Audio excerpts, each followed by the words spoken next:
Y'all, I opened a LLC. I've got an LLC now. I've opened a business bank account, y'all. And I've got a car. And none of this goes without saying God.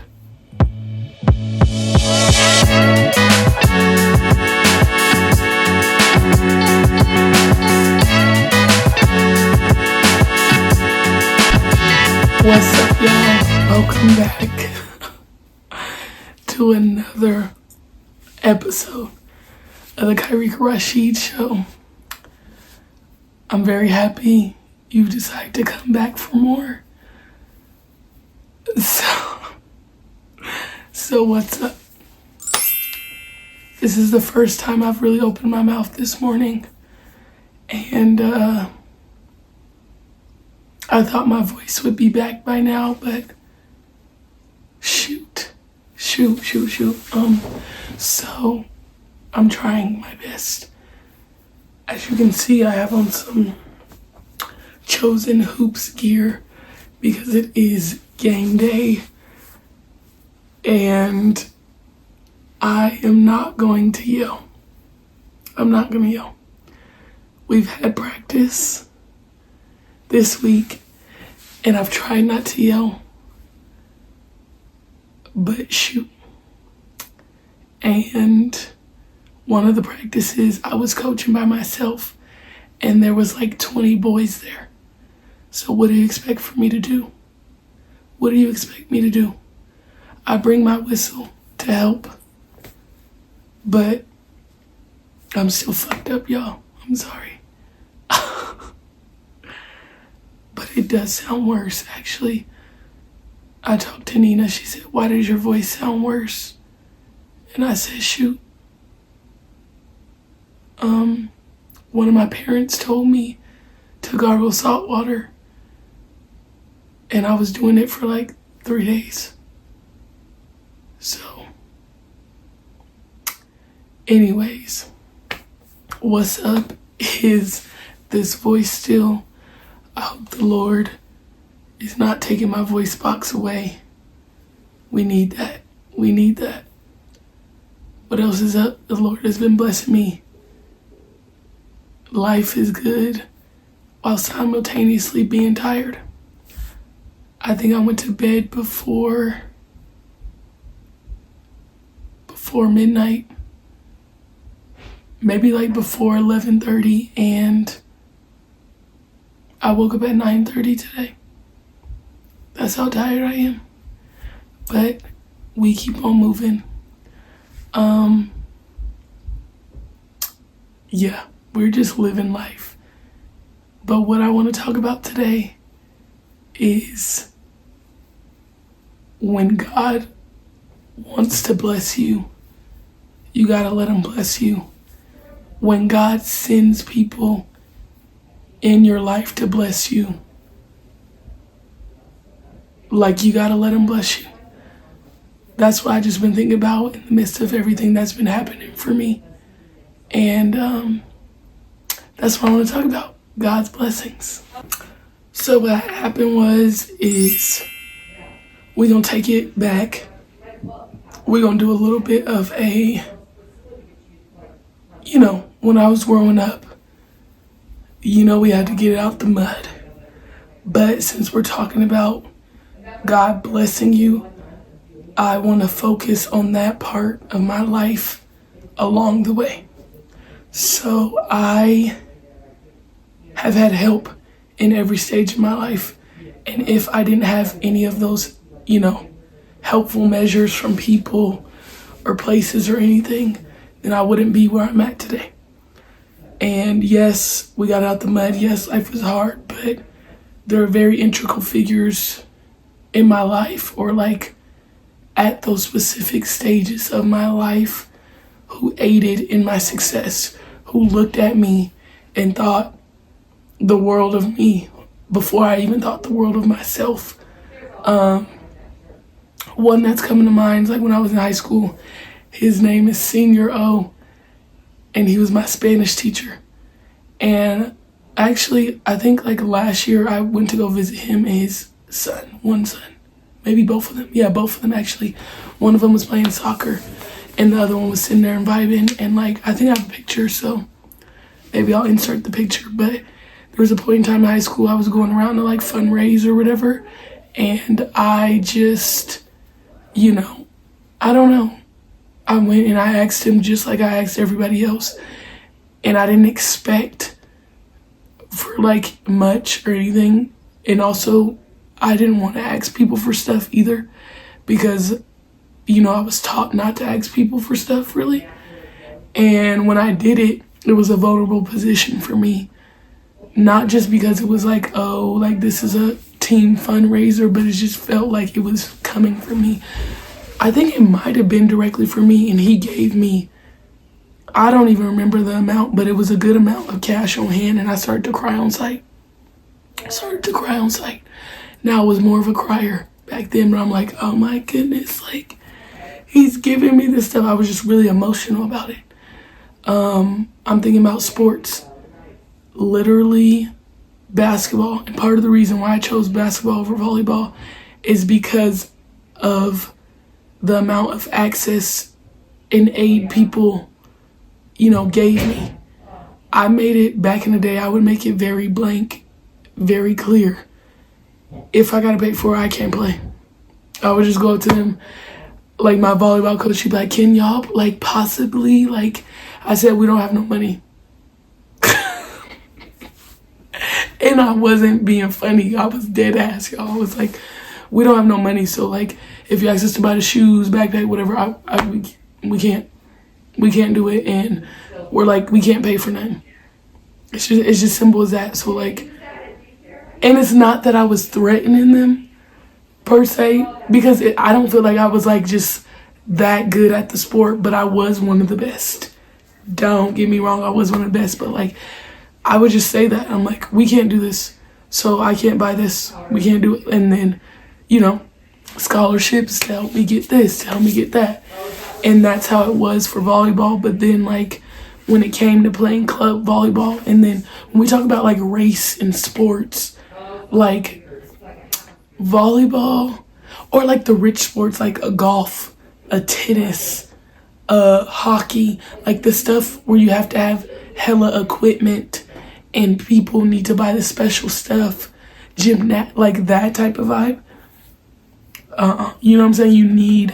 It's not like hella black people in those spaces, at least back then at that point in time. It's gotten better obviously, but like the access to the resources were limited. And volleyball wasn't, there's not that much you need to buy, like knee pads, freaking shoes, the little ankle braces, whatever. But it was like, they were like, we want you to play club. And I wanted to play club volleyball.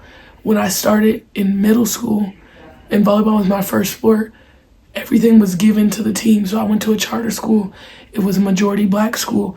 And it wasn't like we was paying for stuff. They figured it out because it was a nonprofit organization, like, to give us all the things that we needed.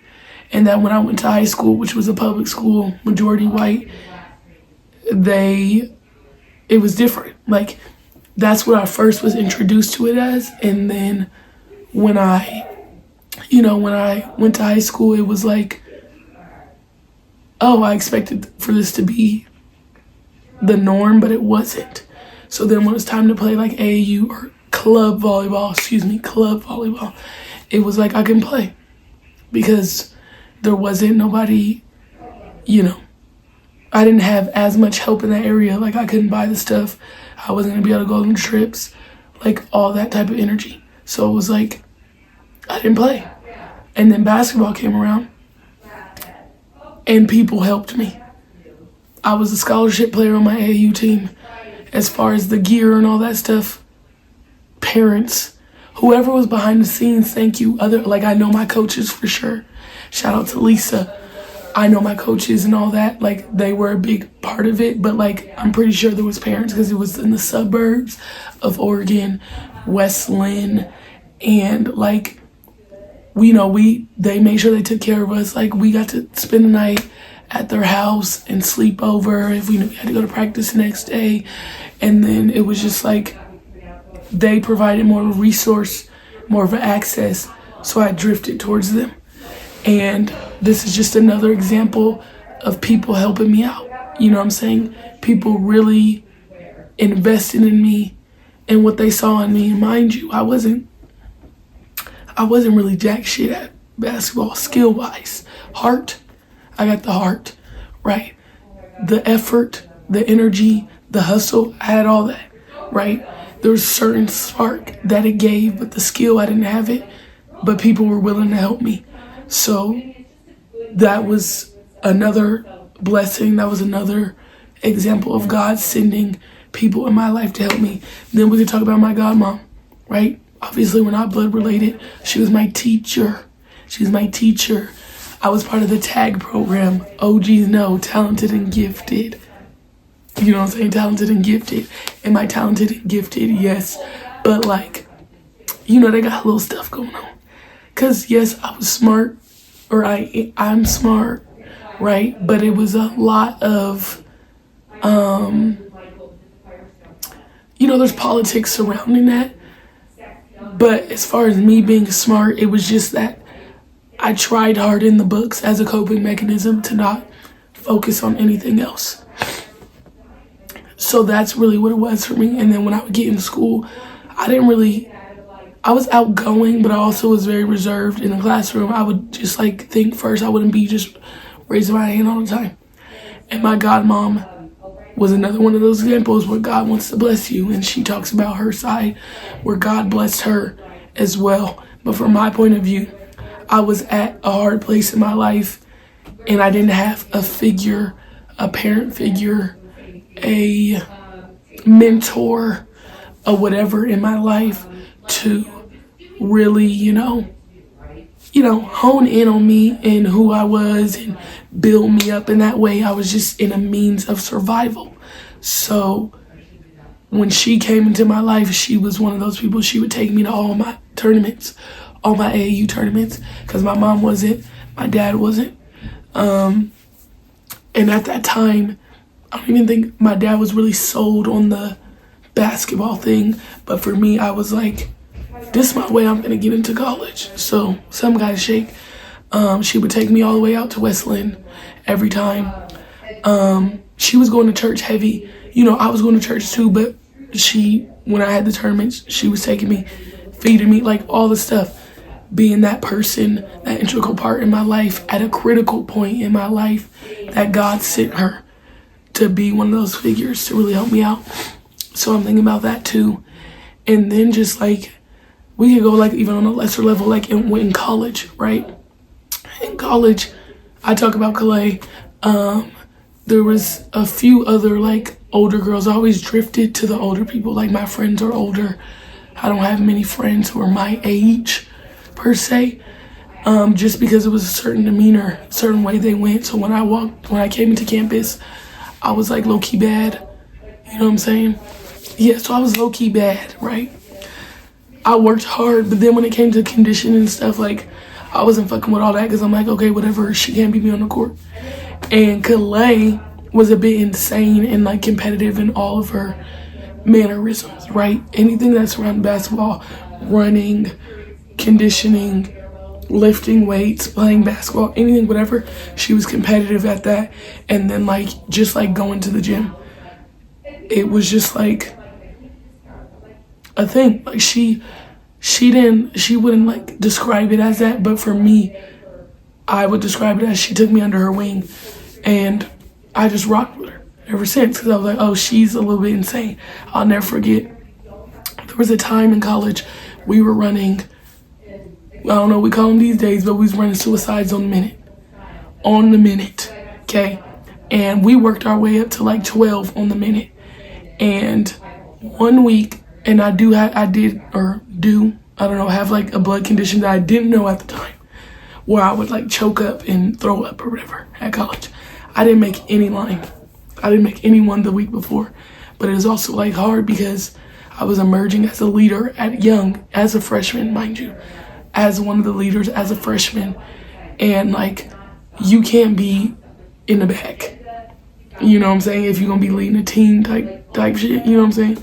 So one day, well, the next time we did the Suicides on a Minute, because I hate running. It doesn't matter. And she looked at me and she's like, Kai, come on. Kai, come on. Seriously. Like, come on. And I was like, fuck. All right. And I locked in and I made every single line, man. I made every single line. She told me to lock in. I locked the fuck in. And that's like, you know, another thing. God putting somebody in our life to tell you how things should go and how you should operate.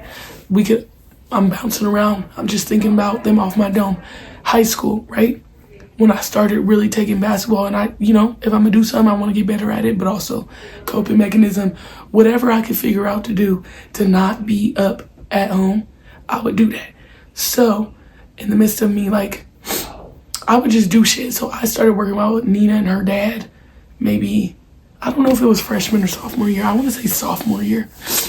And Nina was like, yeah, me and my dad go to the gym every morning. I said, well, I want to go. But I lived across town, you know, I wasn't in my district. You know what I'm saying? If I was really in my district, I went to David Douglas. People who live in Oregon, who live in Portland, no. But I didn't go to my district school. I went to the other one. And she was like, yeah, we started at like 6 in the morning or something. I don't know. I think we started at like 8:15. I'm like, 6 in the morning. I can't stay at home. So then my little thing, I was like, Mom, I have to play basketball. I can't stay here. So I started spending the night with Melissa, and then Melissa would take me to the workouts in the morning. Amen. Thank you, God. She would take me to the workouts in the morning. Then, on top of that, then once Nina and I became closer friends, I had another friend, Bailey Hayes. Shout out to her. We played volleyball together. We was at lunch one time, and we was just talking. I was like, well, I gotta take the bus at nighttime. Like, I wouldn't get home till like 8, 9 p.m. because we had to get on the bus and the Max, or the subway, some people will call it, in the different cities to get back home all the way across town. And she was like, well, why don't you just like stay over her house? That's what Bailey said. And I said, and I looked at Nina, and Nina looked at me, and she's like, oh yeah. And then that's how we just started hitting off. So I started staying at her crib, going to the gym in the morning. And then every time I would come home, I would just come home and get some clothes and leave. And I would be like, oh, I can't stay home today. Like, I have to go to basketball in the morning. It's too far for me to be traveling. So I'm just staying with so-and-so. And my mom wasn't the type to be questioning me at the time. So I just did what I wanted. And I would just blame it on, oh, I have to do basketball. Oh, I got a volleyball. I got to do this. And I can't stay at home. So it's too far. So I would do that. So then I started going to the gym with Nina and her dad every morning. And it's like, did Mark, Nina's dad, have to let me in the gym with them? No, but he did. I couldn't even tell you how I used to shoot before I shot now. I don't know what my jump shot looked like. I just know I couldn't shoot because when I first started basketball, my mom taught me, and bless her heart, you know, she just taught me to get the rebound and put it up at that square in the glass. You get the rebound, you lay it up, you don't need to do nothing else, and you play defense. I said, okay, that's what you told me to do. I did that. But then when you told me to shoot, I don't know what it was. I don't know what it was. So yeah, boom, another blessing put in my life. Didn't know how it was gonna manifest or whatever. I was just doing what I did in the means of survival, and then boom, blossomed, right? So these are all examples of, you know, just times in my life where it's like, oh my God, and I feel like I'm missing more. But there was like a lot of access that I had, a lot of like people who just like poured into me. Boom, another one. I did a poetry slam, right? I did a poetry slam in my freshman year. I went up, I tried it, I read off the paper, didn't make it to the second round. And I said, I'm gonna go ahead and make it to the second round next year. So I'm gonna invest and put that shit on type of energy. Because I wanna see what it's like, because I just basically watched how the people who won the poetry slam performed. And it's like, you're not reading off the paper, that's ghetto. So the next year I came back, and not only did I make it to the second round, But I won the whole thing, and then I performed on the big stage at what is it called, Verselandia, and then poetry became one of my things. One of the people, he was a judge. He's like, you just captivate the audience just so well. Like, you can really do this if you want to do this. And I'm like, oh, really? Like, I feel like bro was just yapping. And like, we reached out to him, but it's like, you didn't have to say that to me. You don't have to say that to me, telling me I captivate the audience, this and that. I could really lock in. Like, I got such a stage presence, like feeding me, right? And I'm just like, okay, well, that's another moment where I just feel like somebody looked at me. It was like, boom. Dancing. I'm a dancer. We know I be.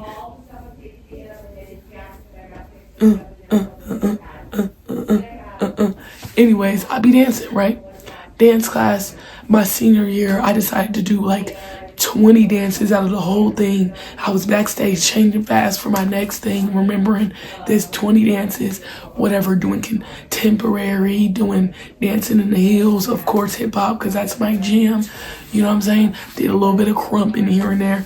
And then the dance teacher, Miss Murray, I remember the name. Miss Murray. Come to find out, she went to NAU. Then they voted me like whatever MVP of the class. I didn't know that was a thing. I didn't think whatever. And she's like, Kai, you could really do this. Like, if you wanted to go dance and da da da. And it's like, so many people in my life keep telling me, no matter what I put my finger on, somebody in my life just kept going, you could really, like, you were so good at this. Like, pouring into me, and they didn't have to. So I'm like, oh my God, I could be a dancer, but I didn't see the vision in the dancer. And I also like was in a means of survival. Whatever was going to get me to the next step, the quickest, the most efficient. That's what I saw. And basketball was the one that gave me the connector. You know what I'm saying? So that's the one I went with, and everything else on the side pretty much. I was in theater, y'all. I was in theater. And I'm performing these plays. He got us, one of these plays was weird. It was like we was both being flies, like literal flies. Yes, flies. And flies, two flies that fell in love or some shit like that. Some interesting shit like that. And we had to perform it. And I was like, this is pointless. But like, when it was time to perform, I was like, all that stuff. And the teacher looked at me, he goes, you could really, I'm like, oh, I could just do everything, can't I? Y'all just tell me I could do everything. Wanted me to sign up for like this, it's called like the August Wilson monologue competition. I didn't do it. I did not do it. I thought about it. But it was like, once again, they're like, you could really do this, but I didn't stick to it. I didn't stick to the acting part. I think I let it go. I think I did it sophomore year too, and then afterwards I stopped. But I'm like, performing, you gotta remember lines and stuff. Theater, y'all. Theater. This is real life. It's not no movie. It's theater. You gotta remember lines. And I remember them lines. But once again, looked at me, he's like, you could really do this. Like, you have such a presence out there. I'm like, what is it? And I think maybe the Lord was just telling me, despite my circumstances, you could do whatever you want to do. If we're being honest, if we're gonna keep it a bean, whatever you put your finger on, you could do it. I was a drummer. I kept switching back. I didn't know what type of drummer I wanted to be. I was a snare drum, and I was like, you know how they hold it. And I was like, I want to play bass. Boom, boom. Then I'm playing bass. I'm like, nah, I want to be on the snare again. I'm going back and forth. My drum teacher, don't remember his name. Bless his heart though. Same thing. Nice on that drum. But that was in like middle school too. Then I'm in the arts. I'm in the public speaking. I'm running assemblies, whatever, right? Somebody has always come up to me and done that. Now let's get into this phase of my life, right? I've always been told from my godmom, from other people, like I could teach kids, I could coach. Even in college, yep, I was told I could be a coach by my assistant coach. Her name is Jenny Thickpin. She's seen that in me while I was in college. And I'm like, I don't know. It's too much going on. It's too much going on. But word on the street is that she told my godmom she seen her at an AAU tournament with, Lucella. And she was like, when Kai's done playing, just tell her to get at me so we could coach. I'm like, oh, no, I don't want to do that. Now you got me over here coaching kids. Now I'm working with parents. So many different parents, so many different kids, all the time. And it's like, what? Like, what? I don't know. You know what I'm saying? Like, I don't know.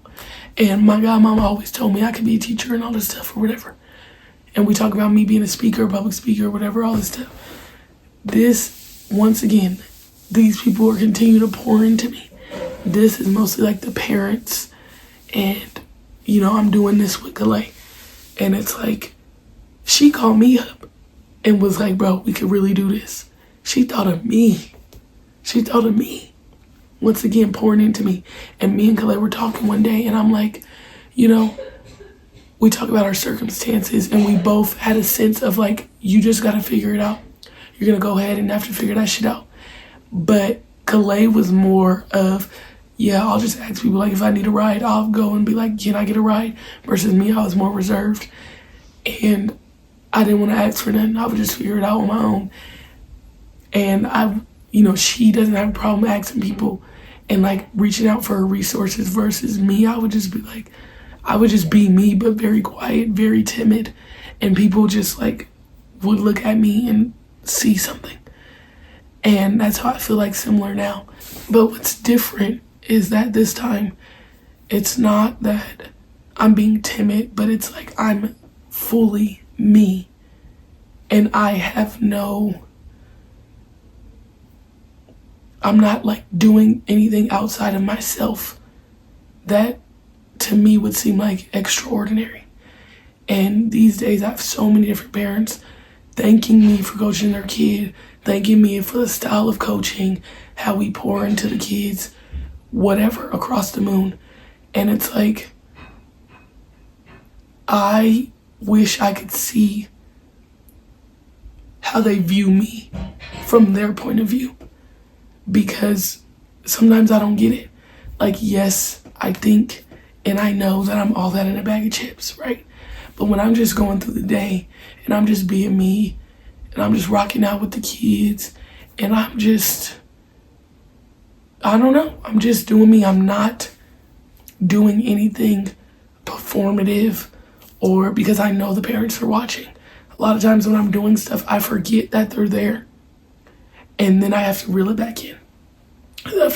Like, ooh. Like sometimes, like we're dealing with like middle schoolers. And sometimes you be wanting to cuss. You be wanting to cuss at them. And I be understanding what the coach was doing when they was cussing at us when we was this age. And then I'd be like, ooh, watch your mouth. But the parents also like our demeanor. Like for instance, I'd be like, y'all soft. You being soft. They eat that up. They be eating that up. Or if we get hyped or whatever, they be eating that up. And it's like the parents and the kids are so thankful for the things that I'm able to provide for them that sometimes it doesn't click to me because I'm like, y'all is providing for me. And I talk to Melissa a lot because she's a teacher. And she's like, yeah, it just like, it never gets old. And I'm like, wow. And the messages, y'all, I need to do a thread of like the messages and stuff of the stuff I receive from parents and kids. And it's just like, who would have thought? Not me. So going into what happened is that I have a lot of families. So I got a few who was like, close to the heart. And, we got a high school boy and he's homeschooled. He's battling, with making the team. Like he didn't make the team the year prior. This is before I knew him. And this year, like we've been pouring into him and he was deciding he wasn't gonna try out. And we're like, not on our watch. Not on our watch. Parents bring us to their home. We go sit down, have a conversation with the kid, and we like, bro, like, you gotta try. It's outside of your comfort zone. The worst thing that can happen is they gonna say no. But if you don't love basketball, that's different. But we know you do. Bro went out and tried out, made the team. Made the team.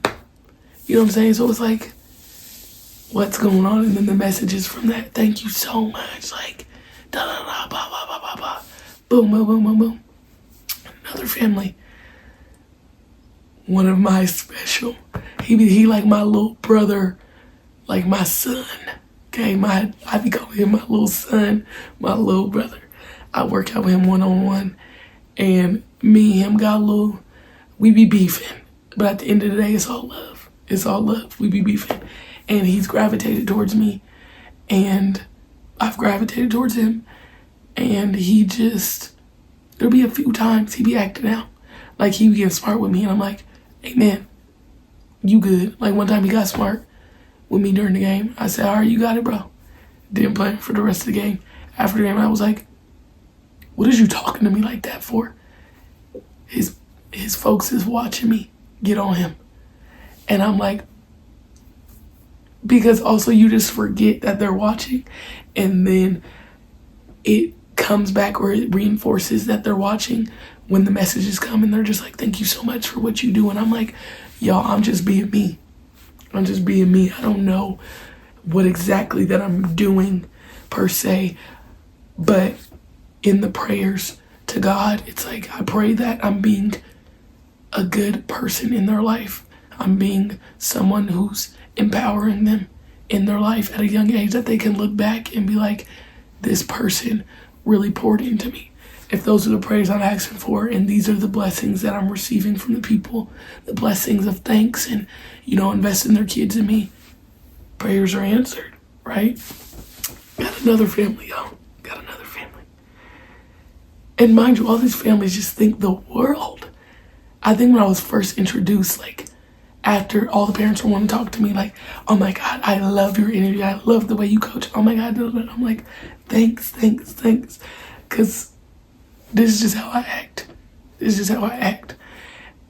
Anyways, but the other family, man, I wouldn't even say we're like super locked in yet, but we've been invited to their house. We had dinner with them, like a nice multiple family. Actually, it was like 2 families all together having dinner, and they are just so thankful.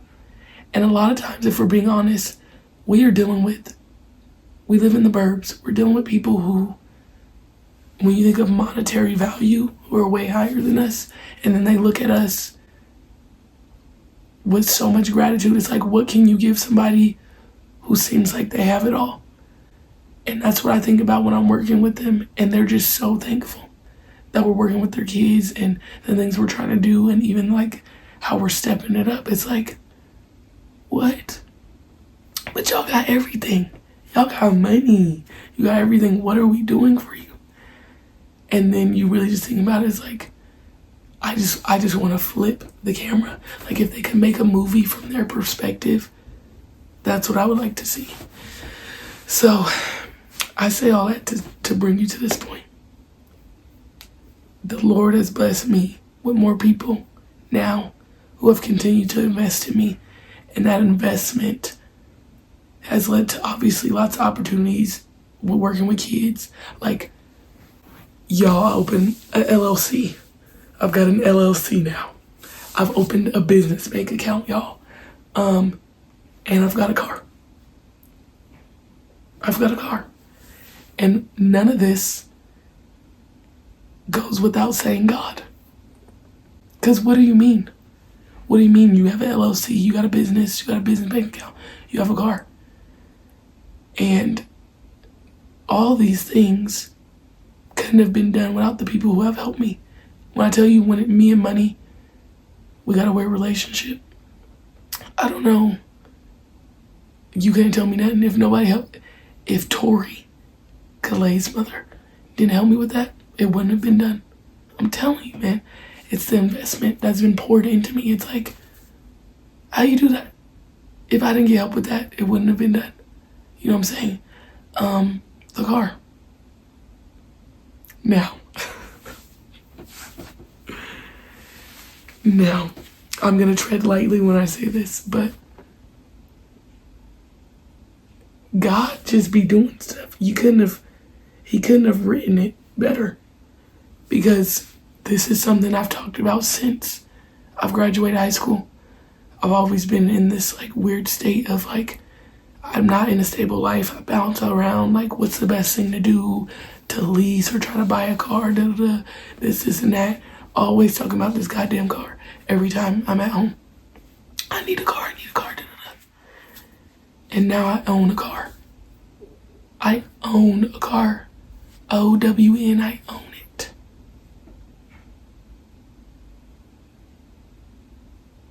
I own it. And I'm just gonna give thanks to the people who invested in pouring into me to be able to get a car.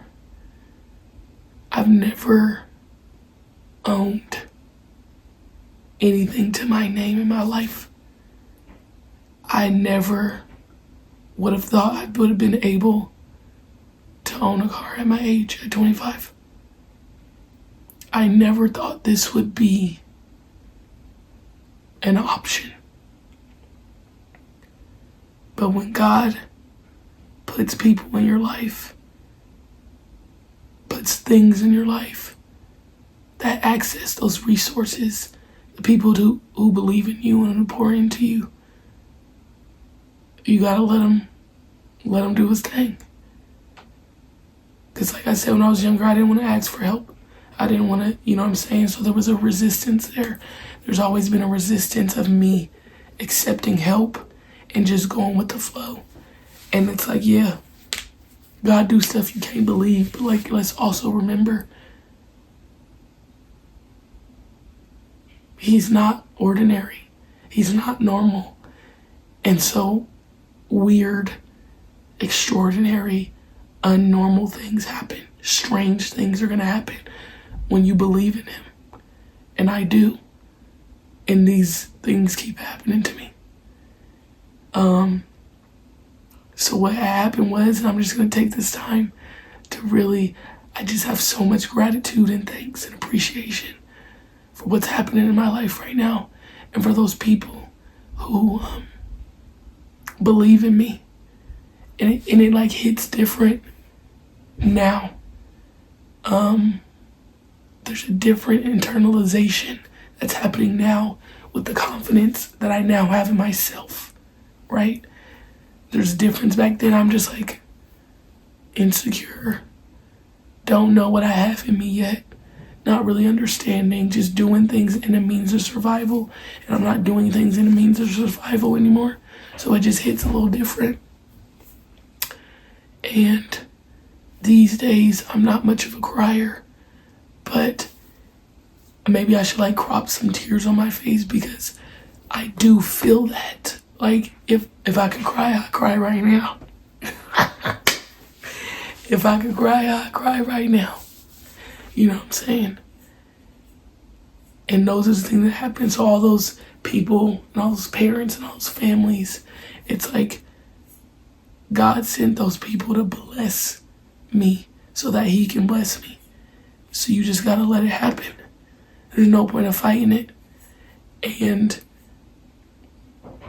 you don't realize what you're doing for people. No matter how many times, for me, no matter how many times they're vocalizing, I'm like, hey man, I'm just doing me, you know what I'm saying? But I sit back and I'm like, Lord, I am tired. Lord, there's a lot happening. I'm not complaining. But I'm very grateful, because I couldn't have seen this. And I am still, you know, I ain't big spender yet. I'm not big spender. You know what I'm saying? But I'm like, what? So now what is similar to what I just said. So I probably should have said so now what earlier. But it's like, just so much gratitude, thanks, appreciation. That's all I have. There's nothing to complain about. There's nothing to complain about, even with the fatigue that's happening. I have nothing to complain about. I literally am at a loss for words. I'm gonna create like thank you cards. Oh shoot, I probably shouldn't have said that, because if they do watch, they're know that something's coming. So anyways, I just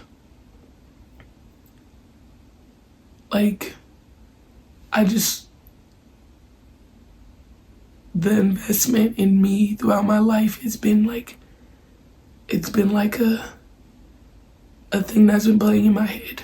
Cause I'm just a kid who got it out the mud, and I'm just a kid that's figuring out day by day, because the steps that I'm taking are steps that have never been taken before in my lineage. You know what I'm saying? In my bloodline. It's like I'm laying a foundation for the ones to come behind me, because it's never been done before for me. And I'm not following any blueprint. I have nobody to look to in this area of how things are done. And this time in my life, I've really leaned on God more than I've ever done, and just trusted the process. And it would be easy to think about what I don't have, right? What I'm not doing.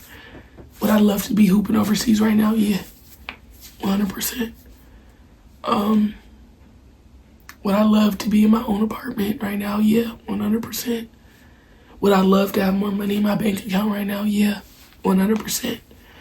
But he gonna do it.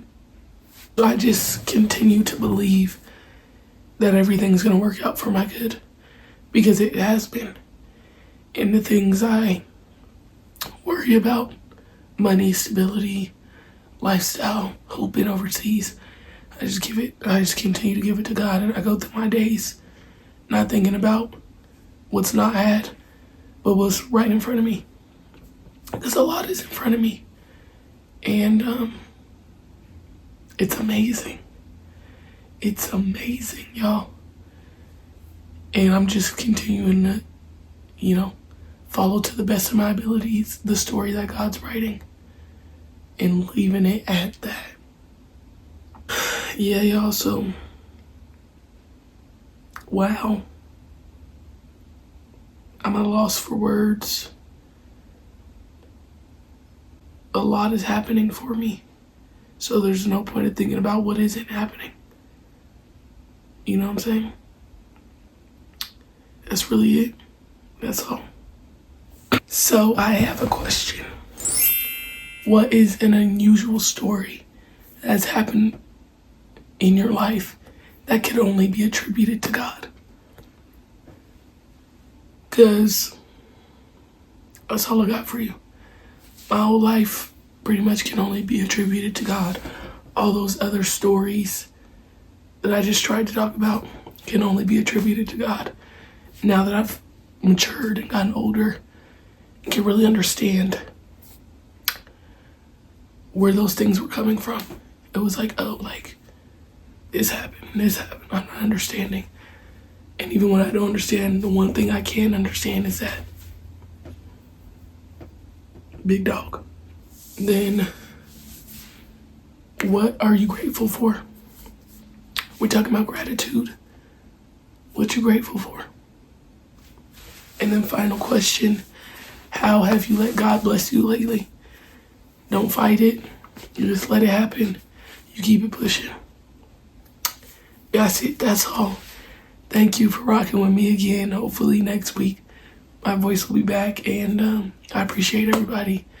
Got nothing but gratitude. Thanks to the man above, to all the people out here watching, to all the people who invest and continue to invest in me, to all the people who invested in me in my past, to everyone who's invested in me or gonna invest in me in my future. So I'm thankful. I'm appreciative. Appreciate you all. Once again, this has been another episode of Kyrie Rashid Show. So blessed, thankful, grateful, much gratitude that everybody decided to come back for more. Get at your girl.